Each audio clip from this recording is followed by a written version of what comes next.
mga kalolo, another day, another vlog. So, try natin mag-post ng magpost ng vlog ng ating mga kalapate. Kasi isang araw ka lang hindi mag-post. Binabawasan pa ni Lolo ka ito yung ating WhatsApp. Hindi tayo maka-monetize. So, yun. Dito tayo sa aking mga breeder cages. Ito palagay ko yung mga mapuproduce namin dito ngayon hanggang next month, hanggang June, baka hindi na umabot ng hindi na siguro aabot ito ng ito yung aking anak, siya nagpapakain. Hindi na siguro aabot ng ng south. Kasi kung napisa ng June, July, August, September, October, November, 5 months simula ng south training. Tapos February, nasa 7 months sila. Ewan ko kung po pwede pa. Siguro pwede pa. 6 months. Pagdating ng karera, 6 months sila. Baka pwede. Try natin. Kasi may mga sing-sing pa ako eh. Kasi marami namatay. Ito, kamukha ito. Yung ko. Ayan o, Taiwan yan. Parehas Taiwan pero. Ayan. Ayan. Pangalawang na yan eh. Ewan ko, hindi ko yata nabuhay yung unang anak yun. Ito man. Ito yung embrake. Merong isa. Yan, tagal na yan dyan. Ikitsambon na, maliit pa rin. Pero pinapakain naman na nila. Nakaluan ng to, pellet. Meron na. But, inuuna nila yung pellet? Wala. Inuuna nila? Meron pellet. So, ginagawa ko kasi ngayon, dati ang pakain ko, yung puro grains. Dati yung taas yung tipo. Haluan mo anak, yung may sisiw. Merong ron, Meron na yan. Wala pa, hindi pa napakain po itong sa second, Harap yan na pakain. Uy, dalawa na yung napisaan ni Dati yung isa niya parang labas dito kami naman. Baka natapakan. Wala na yun. Natapakan yan. Labas ang bito ko ng isang Sayang, ito naman Raskero at saka Raskero at saka Biberman. Sana yung isa, natapakan anak eh. Yan yung hirap na hirap lumabas sa hindi naman pwedeng yung tutulungan mo sila pag kuhain na. Naghahalo ako sa tawag dito. Sa patukaan nila ng ito.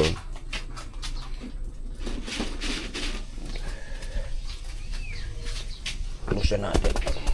Maghalo tayo.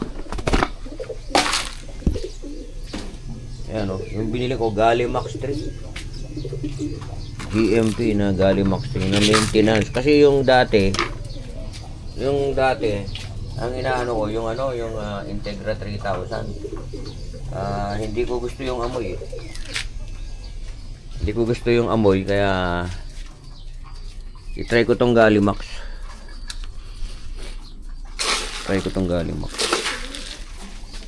Ito may isa siya. Lagyan natin ang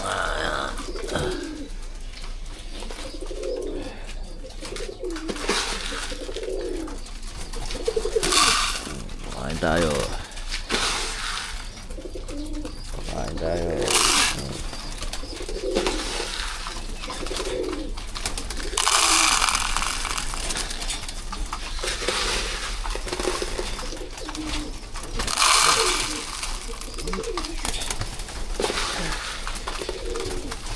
Yun, reject isa rito. Butay pa siya pero labas ang bito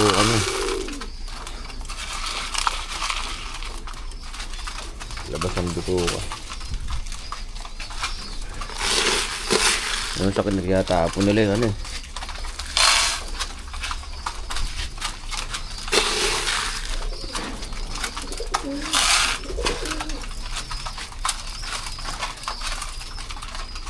Ayan, nabigyan na natin.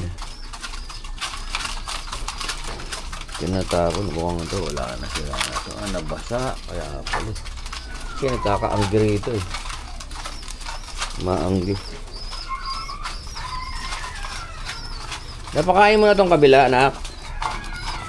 Hindi pa. Ilagay natin itong kabila.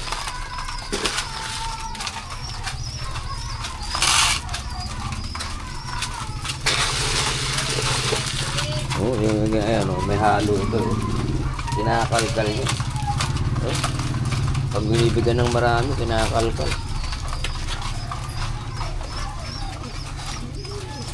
Ang mukha nito, yan. Oh. Kumain na.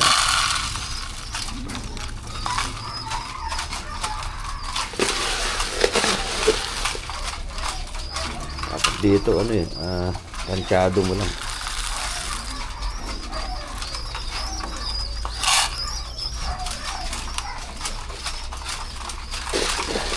Ayan, dami na binigay ko. Tinalkal lang. Ay, nako.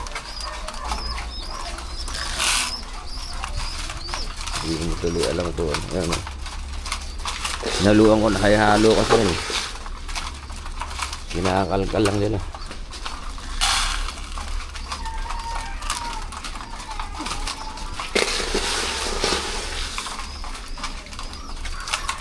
Hirap minsan.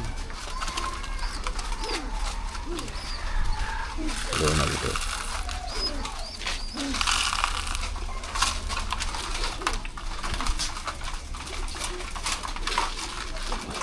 Pero pagka gutom na gutom sila, kainin nila kahit na pelit.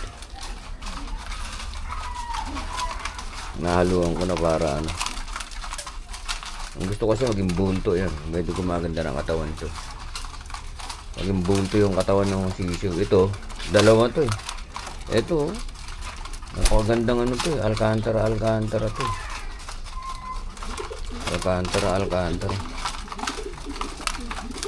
Eh ano, ayun oh, yung anak nila oh. Dalawa yun na pinatay, kinal ko na yung isa. Kasi hindi makalakad. Oh. Kaya lang, very challenging tong pagbibreed ng kalapati. Kasi, o pagkakalapati, magbibreed ka para yun yung next warrior mo for the next season. Ganoon lang sa kalapati. Pangalawang taon pa lang natin, pangalawang season natin sa pagkakalapati.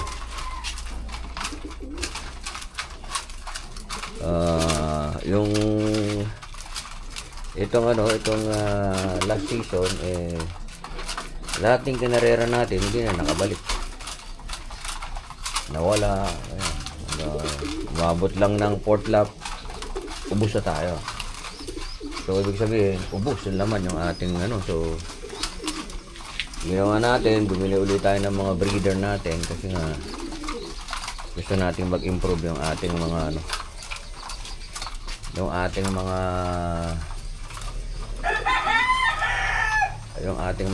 mga warriors.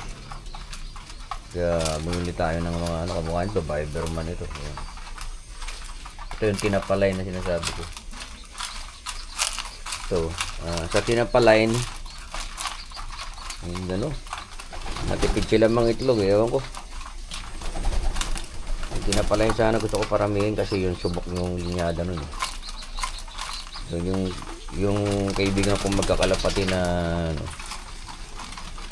si Olan Tinapa, binili ko lahat yung natira niyang kalapati nung namatay siya.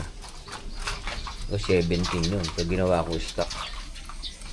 So yung iba pinir ko na pero hindi yata kondisyon yung katawan nila nung napir, kaya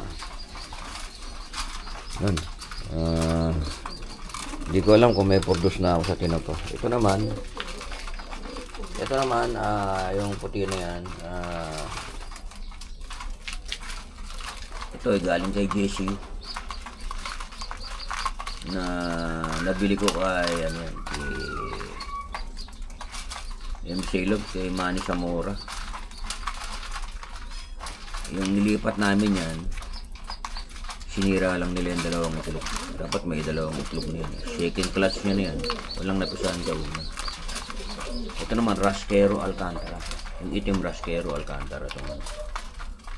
May puti, itong checkered na with white flag. Ito, yun. Ito ito maganda to, Manny Chan. Alan Chan, saka Victor yun. Pala dapat yan ang itlog dapat. Ayan, yung pala yung naiyakat ko yung sisiyo nila.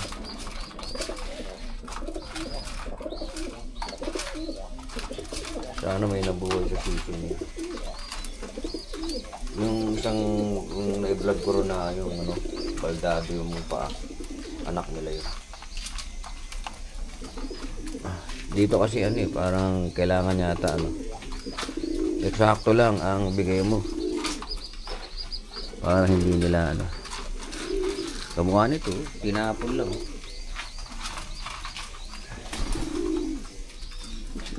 susunod maghahalo na ako ng sa lahat pero konti-konti lang ng pellet ito busog na sila.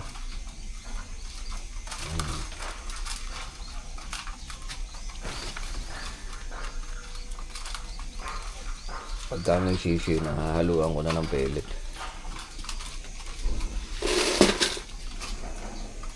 Ayan. So, ayan. Tahimik na sila. May tubig naman na lahat yan. Nilagyan na ng anak ko. Babalikan na lang natin mamaya after lunch. Para dagdagan yung pagkain. Lalo na itong mga sisi. Kung mauubos nila o kaya mamaya ng hapon. Ayan. Umaalog yung siguro kakalisuhan ko sa ibaba. Plano ko lagyan ko ng divider kalahati lang kasi kung buo hindi susuotin dyan kalahati lang hanggang dito hindi sila magkakitaan kasi tutuka kaya nga yung pugad nasa gitna kasi nagtutukaan sila. Yun, at least ngayon, magaganda na yung nila, yung kilos nila kasi hindi na sila masyadong stress sa init. Hindi kamukha nung nandun sila sa kabila, sobrang init. Meron pa rin ako nakasalang doon, 3 yung mga old bird ko. Yung naman yun, yung lalagyan ko ng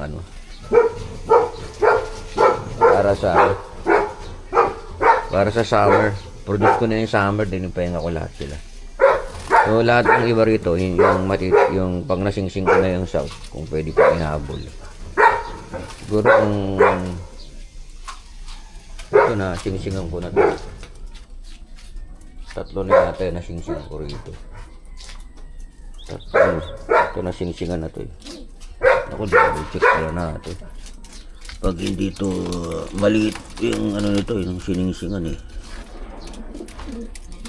sana hindi niya natanggal. Ayun, hindi niya natanggal. So, okay pa to.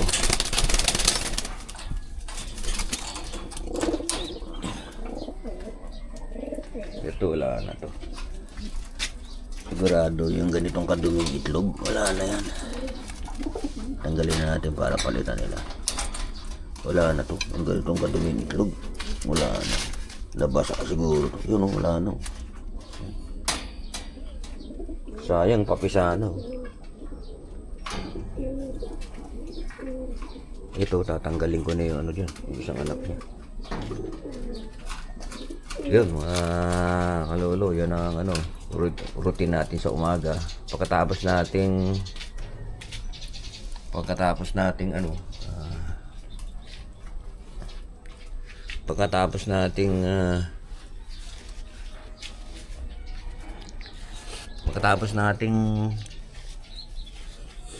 si Lolo.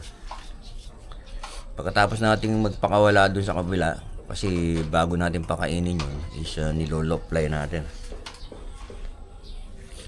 So, yun. Kung magising ako ng alas 7, alas 7:30, nilolopfly na natin sila. Tapos babalikan na lang natin sila ng 9 o 9:30 ng umaga para pakainin yung mga flyers natin doon. At saka yung ibang stock natin doon. So, ngayon naman, yun, nandito tayo sa ano. Nandito tayo sa yung mga breeder na nakasalang. So, mangyayari dyan yung iba dyan pahabol sa south na tira nating singsing sa south. Tapos ano na tayo, it's either commercial or yung ano, yung pang summer next year. Salihanin natin kasi nakapagpa-reserve na tayo sa ano, sa club ng pang summer next year. So yun ikakabit natin dun sa mga huli dyan, yung mga ano, pag natapos natin yung south, wala na. Kung humabol siguro, tansya ko mga pagdating ng ano, ng training, mga 5 to 6 months sila. So pwede na siguro yan, 7 months kakarera. Sakto na siguro yun, no? Bago maglugon eh, tapos na yung karera, parang ganun. So yun, doon naman tayo sa taas. Doon naman ako sa taas. Yung sa ating mga ano doon, sa ating mga young bird doon, yung mga pang south natin, yung nasa taas. So kung magkakaroon tayo ng pang summer, dito muna natin ilalagay kasi yung north natin nasa kabila, nasa old loft natin eh. So pause ko muna at kuha lang ako ng pagkain ng mga ano, mga SDR young birds natin sa itaas. Balikan ko kayo mga kalolo.